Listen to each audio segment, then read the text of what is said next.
ലിജു, എന്തായാലും അവരുടെ ആ സാഹചര്യം നമുക്ക് മനസ്സിലാകും. നമുക്ക് എന്തായാലും ഇതിന് കുറച്ച് പ്രതികരണം ലഭ്യമായിട്ടുണ്ട്. ആ പ്രതികരണത്തിലേക്കൊന്ന് പോകാം.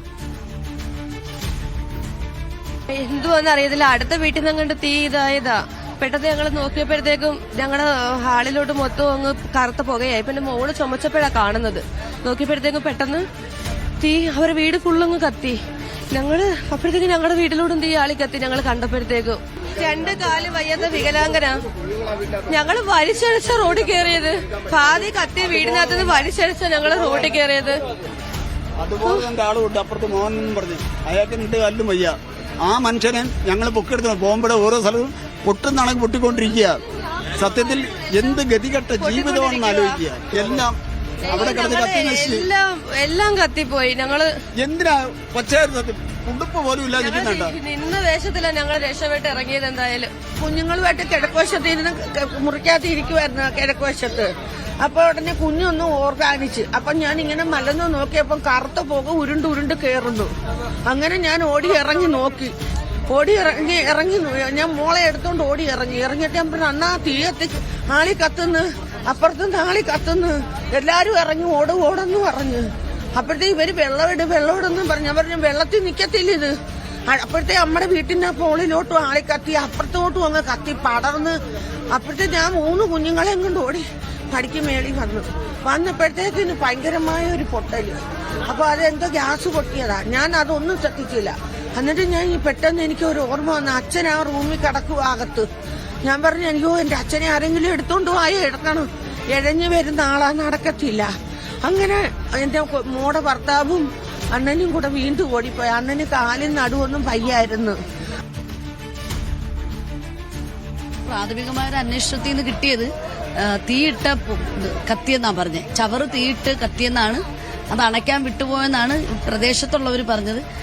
ഇനി എന്താണ് അതിന്റെ കൃത്യമായ ഒരു വിവരം എന്നുള്ളത് നമുക്ക് ഇനി അന്വേഷണത്തിലൂടെ മാത്രമേ കണ്ടുപിടിക്കാൻ പറ്റുള്ളൂ. അതെ, പൂർണ്ണമായി കത്തിപ്പോയിട്ടുണ്ട്. എന്ത് പരിമിതിയാണെങ്കിലും ഏത് ഇലക്ട്രിന്റെ പെരുമാറ്റച്ചട്ടം ഉണ്ടെങ്കിൽ പോലും ഇത്തരം കാര്യങ്ങൾ അടിയന്തരമായി ഇടപെടാൻ കഴിയും. അത് കളക്ടർക്ക് ഇടപെടാൻ കഴിയും. ഞാൻ കളക്ടറെ അറിയിച്ചിട്ടുണ്ട്, തഹസിൽദാരെ അറിയിച്ചിട്ടുണ്ട്, ഫയർഫോഴ്സിനെ തന്നെ ഞാൻ തന്നെയാണ് അറിയിച്ചത്. അപ്പം അവർക്ക് വേണ്ടുന്ന എല്ലാ സൗകര്യങ്ങളും നമ്മൾ ചെയ്തു കൊടുക്കും. എങ്ങനെ പറ്റിയെന്ന് എനിക്ക് അറിയത്തില്ല. ആരില്ലാതിരുന്ന് ആരില്ല, ഞങ്ങൾ 2 പേര് തന്നെ ഉണ്ട്. ഞാൻ മാത്രം തന്നെ ഉണ്ടായിരുന്നു. ലിജോ, ഈ പ്രതികരണങ്ങൾ അത്രയും വൈകാരിക തലങ്ങളുടെ അങ്ങേയറ്റത്തെ പ്രതികരണമാണ്. അവരുടെ വീട് നഷ്ടപ്പെട്ടു, അവരുടെ കിടപ്പാടം നഷ്ടപ്പെട്ടു, ഇനി എങ്ങോട്ടാണ് അവർക്ക് പോവുകയെന്ന് പോലും അറിയില്ല. അത്രത്തോളം സങ്കടപ്പെടുത്തുന്ന പ്രതികരണമാണ് നമ്മൾ കേട്ടത്. ഇപ്പോൾ ഇവർക്ക് വേണ്ടി കോർപ്പറേഷന്റെ ഭാഗത്തു നിന്ന് എന്ത് നടപടിയാണ്, താൽക്കാലിക നടപടിയാണ് അവർക്ക് വേണ്ടി ഒരുക്കിയിരിക്കുന്നത്? അജി, തീരെ സാധാരണപ്പെട്ട ആളുകളാണ് ഈ മേഖലയിലൊക്കെ താമസിക്കുന്നത്. അതുകൊണ്ട് തന്നെയാണ് അവർക്ക് ഇത്രയും കാര്യം.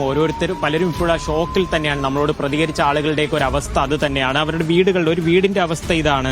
നിറയെ ഈ നക്ഷത്രങ്ങളൊക്കെ തയ്യാറാക്കി വെച്ചിരുന്ന, ഒരുപക്ഷെ ഇത് ഈ കുടിൽ വ്യവസായം പോലെ ഇവിടെ ഇത് ചെയ്യുന്നതാണോ എന്നുള്ളതാണ് ദൃശ്യങ്ങൾ കാണുമ്പോൾ തന്നെ നമുക്ക് സംശയം തോന്നുന്നത്.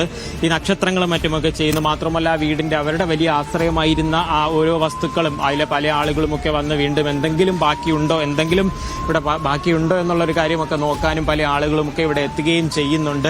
അവർ ഈ പറഞ്ഞതുപോലെ തന്നെ ആദ്യം ഒരു വീടിന്റെ ഒരു ഭാഗത്ത് നിന്നും ഇത് കത്തിപ്പിടിച്ചു. പക്ഷേ ഒരു വലിയൊരു പൊട്ടിത്തെറിയാണ് അതിന് പിന്നാലെ കേൾക്കുന്നത്. അത് ഗ്യാസ് സിലിണ്ടർ ആണ് എന്നുള്ളതാണ് ആളുകൾ സംശയിക്കുകയും ചെയ്യുന്നത്. അക്കാര്യങ്ങളെല്ലാം ഇനി ഒരു വിശദമായ പരിശോധന എന്തായാലും നടത്തേണ്ടിയിരിക്കുന്നുണ്ട്. പക്ഷേ 7 വീടുകൾക്ക് കത്തിവെച്ച് 3 വീടുകളാണ് പൂർണ്ണമായും നശിച്ചിരിക്കുന്നത്. ഈ കോർപ്പറേഷന്റെ ഭാഗത്തു നിന്നുള്ള ആളുകൾ ഉൾപ്പെടെയുള്ളവരെല്ലാം ഇവിടെ എത്തിയിട്ടുണ്ട്. ജില്ലാ ഭരണകൂടത്തിന്റെ ഭാഗത്തു നിന്നും പരമാവധി കാര്യം ഇവരെ ഏറ്റവും അത്യാവശ്യം എന്ന് പറയുന്നത് ഇവരെ സുരക്ഷിതമായിട്ടുള്ള വീടുകളിൽ, ഇക്കാര്യം കൊച്ചു കൈക്കുഞ്ഞുങ്ങൾ ഉൾപ്പെടെയുള്ള കുട്ടികളൊക്കെ ഉണ്ട്. അപ്പോൾ അവരെ സുരക്ഷിതമായി വീടുകളിലേക്ക് മാറ്റുക എന്നുള്ള കാര്യത്തിനായിരിക്കും പ്രഥമ പരിഗണന നൽകുക. തുടർന്ന് എന്താണ് അവർക്ക് ചെയ്യാൻ കഴിയുന്നെന്നുള്ള കാര്യം നോക്കുക. ഫയർഫോഴ്സ് ഉദ്യോഗസ്ഥരും നമ്മൾ ഈ കാണുന്നത് പോലെ തന്നെ മണിക്കൂറുകളായി അവരും ഇതിന് പിന്നാലെ ഈ തീയണയ്ക്കുന്നതിന് വേണ്ടിയുള്ള ഒരു ശ്രമകരമായ ദൗത്യം തന്നെയാണ് ഉദ്യോഗസ്ഥരുടെ ഭാഗത്ത് നിന്ന് മണിക്കൂറുകളായി നടത്തിക്കൊണ്ടിരിക്കുന്നത്. അതിൽ ഇപ്പോൾ ഏകദേശം ഒരു നല്ലൊരു ഭാഗം വരെ അവർ വിജയിക്കുകയും ചെയ്യുകയും ചെയ്തിട്ടുണ്ട്. സാറേ, വലിയൊരു ബുദ്ധിമുട്ടുള്ള കാര്യമായിരുന്നോ? അല്ല, ആദ്യം പോലെ ഉണ്ട്. സാർ, എങ്ങനെയായിരുന്നു? വലിയ നല്ല ബുദ്ധിമുട്ടുണ്ട് സാധനം. ഇപ്പൊ കൺട്രോളാണ്, കുഴപ്പമില്ല. എന്തായാലും നിലവിലെല്ലാം അവർ കൺട്രോളിലായിട്ടുണ്ട്. ഇനി ഓരോ ഭാഗങ്ങളായിട്ടുള്ള പരിശോധനകളാണ് ഇപ്പോൾ നടത്തിക്കൊണ്ടിരിക്കുന്നത്. കളക്ടർ സ്ഥലത്തെത്തിയിട്ടുണ്ട്. ജില്ലാ കളക്ടർ ഉൾപ്പെടെയുള്ളവർ ഇവിടെ എത്തിയിട്ടുണ്ട്. സാറ് 3 വീടുകൾ പൂർണ്ണമായി കത്തി നശിച്ചു എന്നാണ് അറിയാൻ കഴിയുന്നത്. അല്ല, വീട്ടുകാർക്ക് അപകടമൊന്നും പറ്റിയില്ല എന്നാണ് ഞാൻ മനസ്സിലാക്കുന്നത്. അവരിപ്പോൾ വില്ലേജ് ഓഫീസർ വരുന്നുണ്ട്. ബാക്കി കാര്യങ്ങളെല്ലാം അവർ അന്വേഷിച്ചിട്ട് അവർക്ക് എന്താണ് ചെയ്യാൻ പറ്റുക എന്നുള്ളത് നോക്കാം. ജില്ലാ ഭരണകൂടത്തിന് പറ്റുന്ന സപ്പോർട്ട് ചെയ്യാം വേണ്ടത് ചെയ്യും.